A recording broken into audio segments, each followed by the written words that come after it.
నమస్తే. ఈ సంవత్సరం నవంబర్లో జరిగే ఎన్నికలకు బీహార్ రాష్ట్రం అసెంబ్లీ కాల పరిమితి అయిపోతుంది. బీహార్ రాష్ట్రంలో ఈ సంవత్సరం ఒక 8 మాసాల తర్వాత అసెంబ్లీ ఎలక్షన్లు జరుగుతాయి. అసెంబ్లీలో మొత్తం 243 మంది సభ్యులు గల అసెంబ్లీకి ఎలక్షన్లు జరుగుతుంది. ఈ విషయం అందరికీ తెలిసిందే. అట్లాగే ఆ బీహార్ రాష్ట్రానికి 40 మంది ఎంపీలు కూడా ఉంటారు. దేశంలో 4వ అతిపెద్ద రాష్ట్రం అంటే ఎంపీల పరంగా. ఏంటి దీని గురించి చర్చ అంటే, ఓటర్ వాళ్ళు ఈ రాష్ట్రంలో ఒక సర్వే నిర్వహించారు.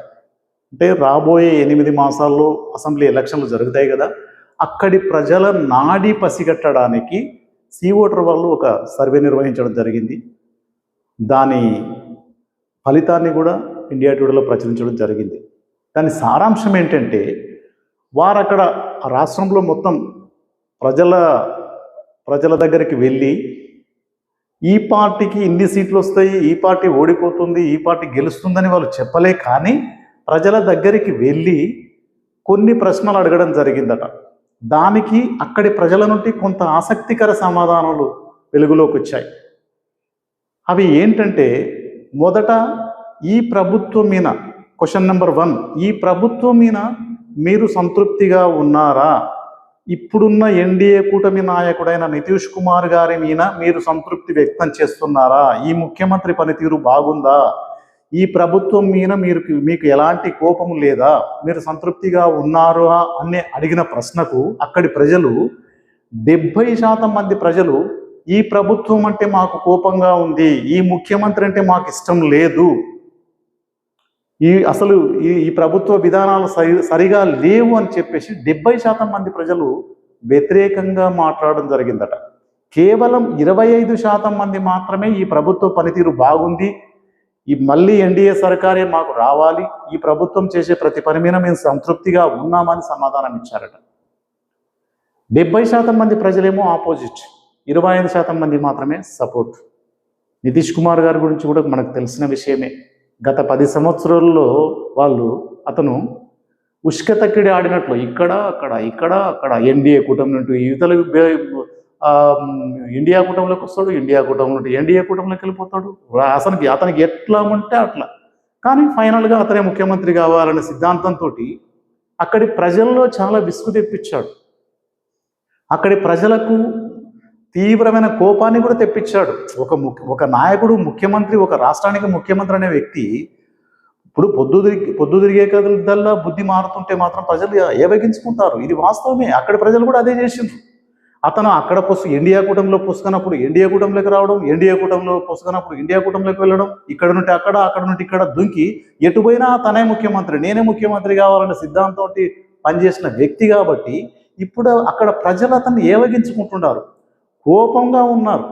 ఇప్పుడు దానికి ఇండియా కూటమి మొత్తం బలవుతుందా, లేకుంటే ఇండియా కూటమిలో ఒక్క నితీష్ కుమార్ గారి పార్టీ మాత్రమే బలవుతుందా అనేది రాబోయే ఎలక్షన్లు జరిగితే మాత్రం మనకు అర్థమవుతుంది. కానీ ప్రస్తుతం మాత్రం 70% మంది ప్రజలు అతనిపై కోపం, ఇండియా కూటమి ప్రభుత్వంపై కోపాన్ని వ్యక్తం చేస్తున్నారు. కేవలం 25% మంది ప్రజలు మాత్రమే ఓకే, ఈ ప్రభుత్వం బాగుంటుంది అని చెప్పేస్తున్నారు.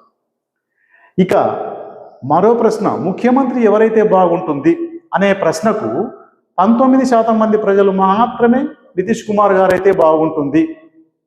అతనికి సాలిడ్ ఓట్లు ఉంటాయి కదండి. ఇండియా కూటమికి కానీ ఎన్డీఏ కూటమి కానీ ఏ పక్షానికి ఆ పక్షం అది ఏమి చేసినా ఒక గుంపు గుర్తుగా కొన్ని ఓట్లు ఉంటాయి కదా, అలాంటి వారు నితీష్ కుమార్ గారికి కూడా ఉంటారు కదా ఎన్డీఏ కూటమి తరఫున.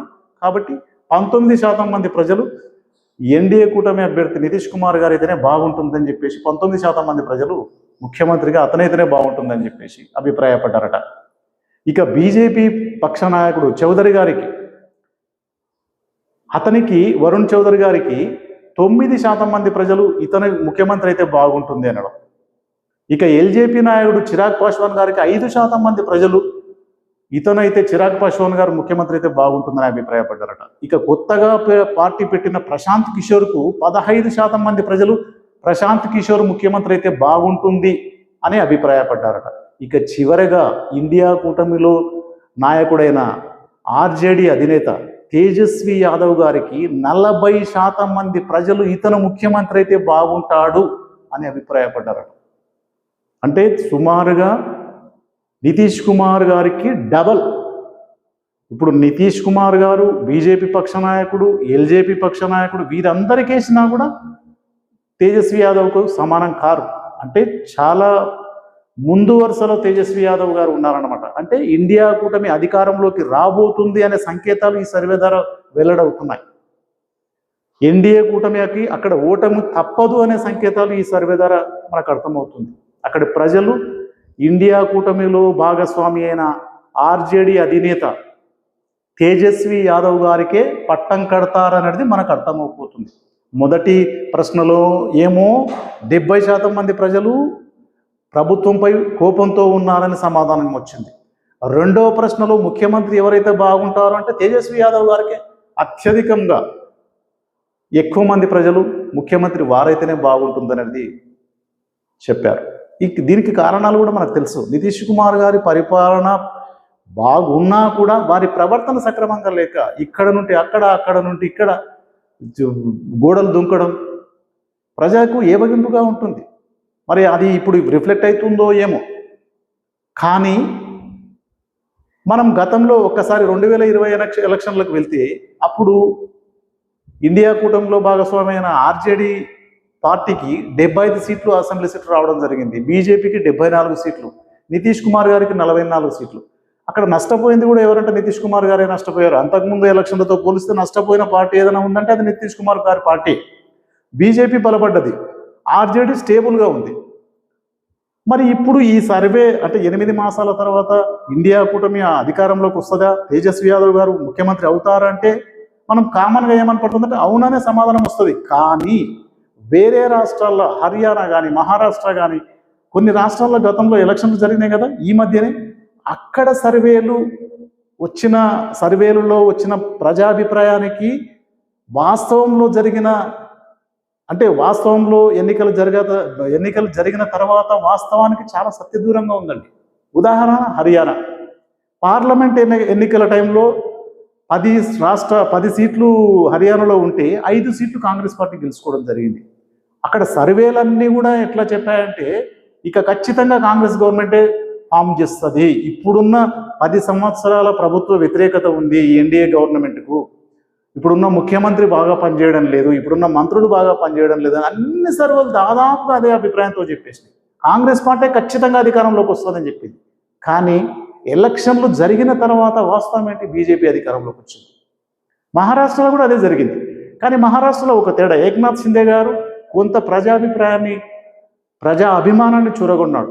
మహిళలకు 2500 ఇవ్వడం, మహిళా లోకాన్ని మొత్తం తన వైపు తిప్పుకోవడం కానీ, కొంత బడుగు బలహీన వర్గాల వారికి కొన్ని పథకాలు ప్రవేశపెట్టి వాళ్ళ అభిమానాన్ని చూరగొనడం కానీ ఇలాంటివి చేసింది. కాబట్టి ఏక్నాథ్ షిండే కూడా సర్వేలు ఇతను వెళ్ళిపోతాడు, ఇతను ఇది జరుగుతుంది అది జరుగుతుందని చెప్పినా కూడా ఎన్డీఏకు అఖండమైన మెజారిటీ వచ్చేసింది.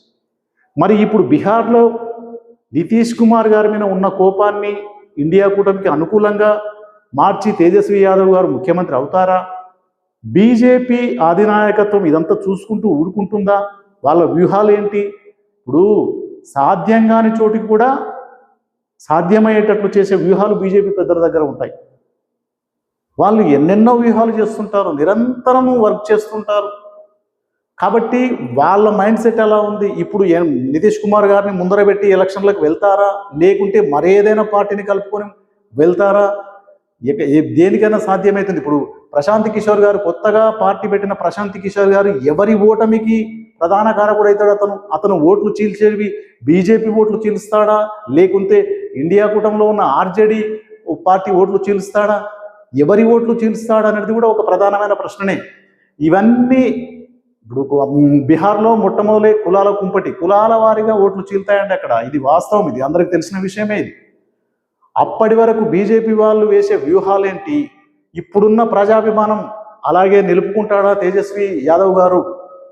వారికి గత 2 ఎలక్షన్లలో మాత్రం స్టేబుల్గా ఉన్నారు. 2015లో 80 సీట్లు వచ్చాయి, 2020లో 75 సీట్లు వచ్చాయి. మరి ఇప్పుడు ఎన్ని వస్తాయి, అధికారానికి దగ్గర అవుతారా అనేది ఇప్పుడు ఇంతకుముందు కూడా తేజస్వి యాదవ్ గారికి ఒక ఇబ్బందికరమైన వాతావరణం జరిగింది. అక్కడ కాంగ్రెస్ పార్టీ ఇండియా కూటమిలో అలయన్స్గా పోటీ చేస్తే సీట్లేమో ఎక్కువ తీసుకున్నారు కాంగ్రెస్ పార్టీ, గెలిచిన సీట్లు చాలా స్వల్పం.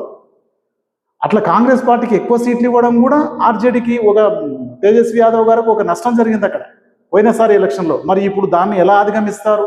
కాంగ్రెస్ పార్టీ స్వల్ప సీట్లతోనే పోటీ చేసి సరిపెట్టుకుంటుందా? మరి ఇప్పుడు కూడా పోయినసారి అన్ని సీట్లు డిమాండ్ చేసి పోటీకి దిగుతుందా అనేది కాలమే నిర్ణయిస్తుంది. ఇప్పుడు అక్కడి ప్రజలు ఇప్పుడున్న పద్ధతులనే ఇప్పుడున్న అభిప్రాయాన్ని 8 మాసాల తర్వాత కూడా అలాగే ఉంచుకుంటారా? ఇండియా కూటమికి అనుకూలంగా ఓటేస్తారా? తేజస్వి యాదవ్ గారిని ముఖ్యమంత్రిగా చూడాలనుకుంటున్నారా? లేదు ఎన్డీఏ వైపు తిరిగి మొగ్గు చూపుతారా? నితీష్ కుమార్ గారిని మారుస్తారా, ఉంచుతారా? ప్రశాంత్ కిషోర్ గారు ఏ పార్టీ ఓట్లకు గండి కొడతారు? లేదంటే ప్రశాంత్ కిషోర్ గారు ఏ కూటమిలో అయినా చేరుతారా? ఇవన్నీ ప్రశ్నలే. కాలం ఎలా రిసీవ్ చేసుకుంటుంది, తర్వాత బీహార్ ప్రజలు ఏం తీర్పు చెప్తారు అనే దానికి మాత్రం 8 మాసాలు ఆగాల్సిందే. ఇప్పటికిప్పుడైతే మాత్రం ఖచ్చితంగా ఎన్డీఏ కూటమికి వ్యతిరేకంగా ఉన్నారు ప్రజలు.